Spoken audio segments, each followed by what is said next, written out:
Olá, graça, paz e alegria. A porção de hoje, recomendada para a leitura da Bíblia em um ano no plano sequencial, é Romanos do capítulo 5 ao capítulo 8. É mais provável que Paulo tenha escrito essa carta aos romanos enquanto ele estava em Corinto, em 56 depois de Cristo, mais ou menos, fazendo uma coleta para ajudar os cristãos necessitados em Jerusalém. Você pode comparar o texto de Romanos no capítulo 15, versículos de 25 a 28, também o versículo 31, com o texto em 2 Coríntios capítulos 8 e 9. Ele planejou ir até Jerusalém com essa coleta e depois procurar uma certa ocasião apropriada para visitar os cristãos da igreja em Roma. Nós vemos essa confirmação em Romanos capítulo 1, versículos 10 e 11 e capítulo 15, versículos 22 a 24. Depois então de ser revigorado e apoiado pelos irmãos na fé em Roma, quando ele conseguisse ir, estava fazendo um planejamento de viagem, um roteiro, e aí então ele queria falar do Evangelho, trocar experiências, aprofundar no conhecimento das coisas do Senhor, buscar dons espirituais. E aí então, fortalecido pelos irmãos em Roma, ele planejava, a partir dessa visita que ele ainda não tinha feito, que ele ainda estava planejando fazer aos irmãos em Roma, dessa visita ele planejava também ir até a Espanha e lá pregar o Evangelho. Capítulo 15, versículo 24 do texto de Romanos. De certa forma, apesar de desenvolver muitos e preciosos temas nesta carta aos Romanos, Paulo acabou escrevendo aos irmãos de Roma para dizer sobre o seu desejo de uma visita iminente. A carta provavelmente tenha sido entregue por Febe. Nós vemos isso no capítulo 16, versículos 1 e 2. A Bíblia toda deixa isso claro, mas Romanos dá muito destaque ao fato de que nós temos que viver o que nós acreditamos. E mais que isso, que não devemos cobrar dos outros o que nós mesmos não fazemos. Hoje em dia, principalmente por uma argumentação meramente politiqueira, não é política, na tentativa de achar um caminho para melhorar, mas politiqueira, onde só tenta falar para poder mudar as pessoas que estão fazendo, mas mudar muito pouco de fato o que está acontecendo, se é que mudar alguma coisa. Então não é política, é politiqueira, mas não só nesse sentido, encaminhando para política ou para coisas politiqueiras, mas principalmente por conta disso, nós vemos as pessoas cobrando do outro o que é certo, mas quando devem fazer, fazem o errado. E ainda dizem, mas o outro também fez. E isso está entrando nas igrejas, nós temos que tomar muito cuidado com isso, isso não faz parte do pensamento cristão. Não é esse o caminho que a Bíblia nos orienta a seguir. Por um acaso resolve alguma coisa dizer que o outro também faz errado, então eu posso fazer errado porque o outro também faz errado? Ainda mais quando eu cobrei do outro por fazer errado, aí a hora que eu faço, eu digo, mas o outro também fez. Resolve alguma coisa? Não resolve nada. É apenas um argumento só para parecer alguma coisa. Por isso que eu disse que é politiqueiro e não político, no sentido de buscar coisas que possam realmente trazer algum encaminhamento adequado. Nós temos que viver o que nós acreditamos. Se nós cobramos que o outro faça o certo, nós devemos fazer o certo primeiro. E se nós cobramos o outro que aquilo é errado, nós nunca vamos fazer o que nós cobramos como errado. Nós nunca vamos executar isso, nós vamos buscar o caminho da correção. E se nós, por um acaso, entrarmos pelo caminho errado, nós vamos assumir, nos arrepender e buscar a correção, e não tentar dizer que justifica o fato do outro também fazer, então eu fiz também. Não, isso explica. O famoso explica, mas não justifica, ele pode ser muito bem entendido no conceito dessa ideia de falar sobre justificação pela fé que nós temos em Romanos. Explicar é você falar, tem até uma razão, tem até um sentido, certo ou errado, mas tem alguma coisa. Agora, justificar é tornar certo, é dizer, não, realmente tinha razão, está certo fazer desse jeito. Então, o famoso explica, mas não justifica, é quando você tem uma explicação que até te faz entender o que motivou em alguém a realização de algo, mas não justificou, não torna correta aquela ação. Nós temos que tomar cuidado então com isso, porque o fato do outro fazer errado não torna possível para nós fazermos errado, ainda mais quando nós cobramos, dizendo que aquilo é errado. Nós já temos consciência que é errado e vamos fazer? Não faz sentido.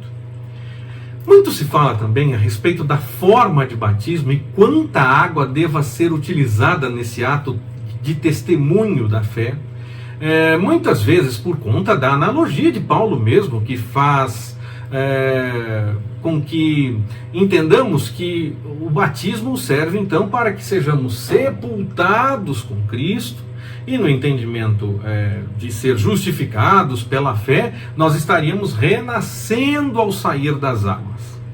A analogia é realmente linda demais, e eu entendo pessoalmente que a forma de batismo por imersão, descer às águas, seja realmente a mais bela para essa comparação nessa analogia que Paulo faz. Mas, ao olhar a analogia de Paulo, eu não posso dizer que ele, com essa analogia, está defendendo uma única forma como correta para o batismo. Sinceramente, eu não posso fazer isso. Eu leio Paulo falando, por exemplo, sobre ser crucificado com Cristo. E nesse caso, nós entendemos rapidamente a analogia, não é verdade? Que o Senhor morreu a nossa morte para que pudéssemos ter vida. Mas se a analogia sobre o sepultado com Cristo e ressurgir serve na hora do batismo, para dizer da literalidade da forma como deve ser feito o batismo, a literalidade de ser pregado na cruz deveria ser a mesma. Então, Paulo, por que numa hora Paulo está fazendo analogia e em outra hora ele está sendo extremamente literal? Eu entendo que nos dois casos ele está fazendo analogia, é uma questão espiritual o que acontece. O batismo serve como testemunho do que acontece espiritualmente no coração de uma pessoa. Até mesmo em outras cartas, Paulo questiona muito esse legalismo da forma. Por isso eu não consigo dizer que Paulo definiu uma forma como essa é a única e correta e acabou. Porque ele questiona muito esse legalismo da forma. Ele questiona demais a mera realização de uma tarefa, como por exemplo a circuncisão. Ele não diz que ela é ruim, mas que simplesmente fazer não resolve nada. Ter simplesmente uma forma aparente não resolve nada. Mesmo nesta carta aos Romanos, ele fala muito a respeito disso quando comenta aquelas coisas sobre lei e sobre graça. Então, eu penso que se ele estivesse defendendo como necessário uma única forma como a correta para o batismo, ele diria com todas as letras, ele não faria uma simples analogia. E eu confesso que seria um pouco estranho, mas se ele fizesse com todas as letras, tudo bem, aí nós teríamos como dizer, ele falou com todas as letras, mas eu acho que seria estranho Paulo defender isso no mero legalismo da forma, porque ele defende muito que a forma em si não é importante, mas o compromisso vivido, pregado e testemunhado.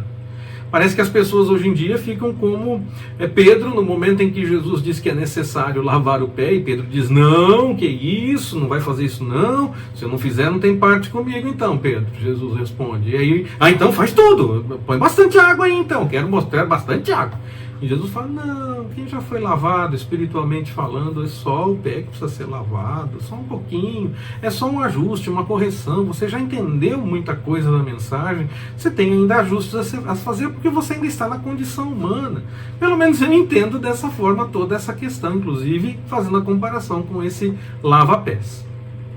Por isso eu não vejo adequado pegar uma analogia que Paulo fez para dizer que na verdade, Paulo disse o que eu não vejo ele dizendo com todas as letras. É um exemplo, o ser sepultado e o ressurgir é um exemplo, é uma analogia.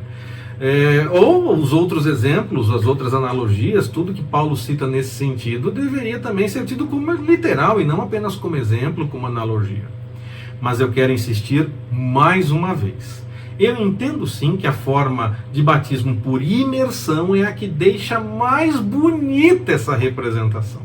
Só que eu entendo que não é a quantidade de água, nem o quanto do corpo é lavado que vai de fato determinar o que acontece no coração da pessoa. O testemunho é dado para que as pessoas vejam que você está buscando esse caminho. Mas a real mudança acontece no coração e parte para as atitudes da pessoa, não importa quanto de água se use. O pecado não é lavado com a água, o pecado é lavado com o sangue de Cristo na cruz. E nós temos então essa analogia do sangue de Cristo, do Cordeiro que derramou o sangue, e esse sangue é que limpa.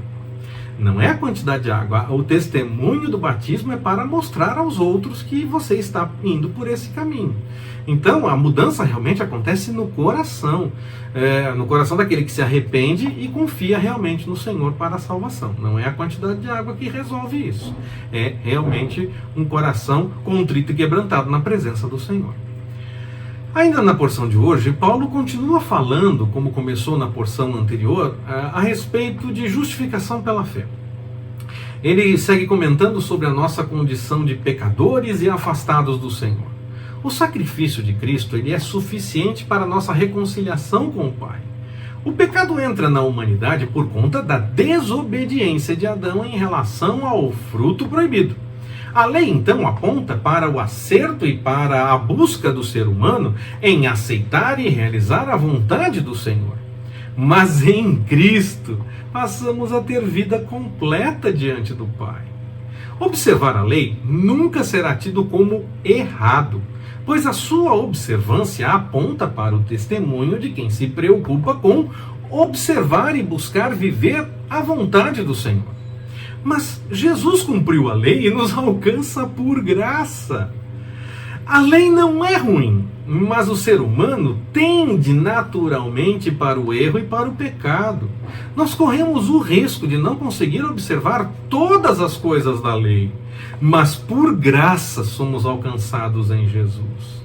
É por conta disso que Paulo começa a se preocupar com a conversa sobre pecar mais ou pecar menos para ter mais graça ou menos graça. Não tem sentido essa conversa, porque nós estamos mortos para o pecado. O tempo de seguir por esse caminho já passou. Aqueles que já entenderam a mensagem do Evangelho, o tempo de seguir por esse caminho já passou. Mas nós ainda assim carecemos da misericórdia e da graça. Porque o que nós não queremos fazer, as coisas que tendem para o pecado, podem se apresentar diante das nossas ações. Não por mero descontrole ou por falta de temor, por não reconhecer que é errado aquilo. Quem ainda não aceitou a Cristo, o sacrifício dele, essa pessoa pode sim ir pelo caminho do erro, mais naturalmente, até por não entender como errado aquilo que ela está fazendo. Mas quem conhece a Cristo, ainda que corra o risco de pecar em algum momento, não faz isso por hábito de seguir no pecado ou por falta de temor, porque não reconhece o erro diante do Senhor. Antes, quando acontece, busca misericórdia, se arrepende e deixa o caminho errado assim que o Espírito Santo alerta, convencendo do pecado, da justiça e do juízo. Esse convencimento muda tudo nessa história. A lei, então, não é ruim, mas estar em Cristo é muito melhor, muito melhor. Afinal de contas, em Jesus, nenhuma condenação há. Refeitos em Jesus, e guiados então pelo Espírito Santo, agora a nossa forma de pensar segue um caminho renovado.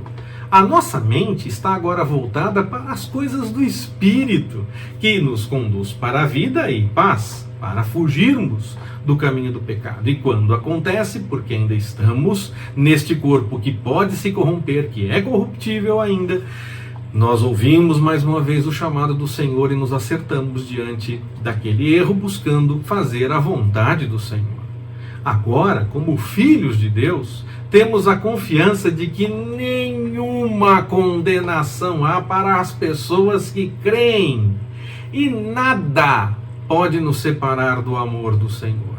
Absolutamente nada. O texto diz, inclusive, que nem a morte pode fazer isso.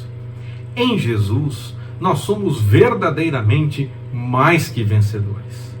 Que o Senhor nos abençoe. Forte abraço, até mais, permitindo o Senhor.